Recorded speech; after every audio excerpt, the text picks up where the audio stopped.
নমস্কার, শুভ সকাল সবাইকে। আমি আবারও আজ একটা রেসিপি নিয়ে চলে এসেছি। তো আজকের রেসিপি হচ্ছে পোলাও। পোলাও বানানোর জন্য কি কি উপকরণ লাগছে চলো তোমাদের দেখিয়ে দিই। প্রথমে তো এখানে আমি চালটাকে ভিজিয়ে রেখেছিলাম, তারপর একটা ঝাঁঝরির মতন জায়গাতে জলটা আমি কিছুক্ষণ ঝরতে দিয়েছিলাম।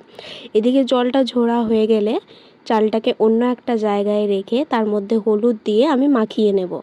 দেন তারপর দেব কিছুটা সর্ষের তেল, আর এইদিকে একটা হাঁড়ির মধ্যে কিছুটা জল নিয়ে তার মধ্যে গোটা গরম মশলা, সামান্য নুন দিয়ে আমি চালটাকে জলের মধ্যে দিয়ে দেব সেদ্ধ হওয়ার জন্যে। এদিকে চালটা হয়ে এলে আমি সেম একটা ঝাঁঝরির মধ্যে চালটাকে এইভাবেই তুলে রেখে দেব। অপর থেকে একটা কড়াই চাপিয়ে তার মধ্যে সাদা তেল দিয়ে আমি একে একে ড্রাই ফ্রুটসগুলি ভেজে নেব। যেমন এখানে প্রথমে আমি কাজু বাদামটাকে কিছুক্ষণ ভেজে নেব, বেশি না, সামান্য লাল লাল করে ভাজতে হবে। এইখানে ভাজা হয়ে গেলে আমি কাজু বাদামটা তুলে নেব।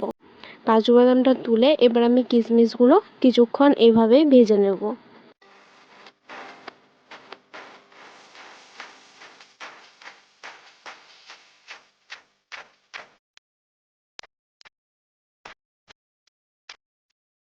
এবার সেই কড়াইয়ের মধ্যেই আর একটু সামান্য সাদা তেল দিয়ে তার মধ্যে তেজপাতা দিয়ে আমি রাইসটাকে দিয়ে দেব।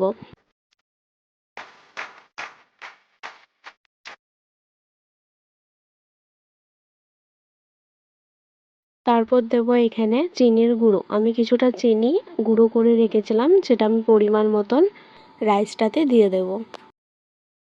এভাবেই কিছুক্ষণ রাইসটা নাড়িয়ে নেওয়ার পর আমি যে ড্রাই ফ্রুটগুলো ভেজে রেখেছিলাম কিশমিশ আর কাজুটা ওপর থেকে এইভাবে ছড়িয়ে দেব।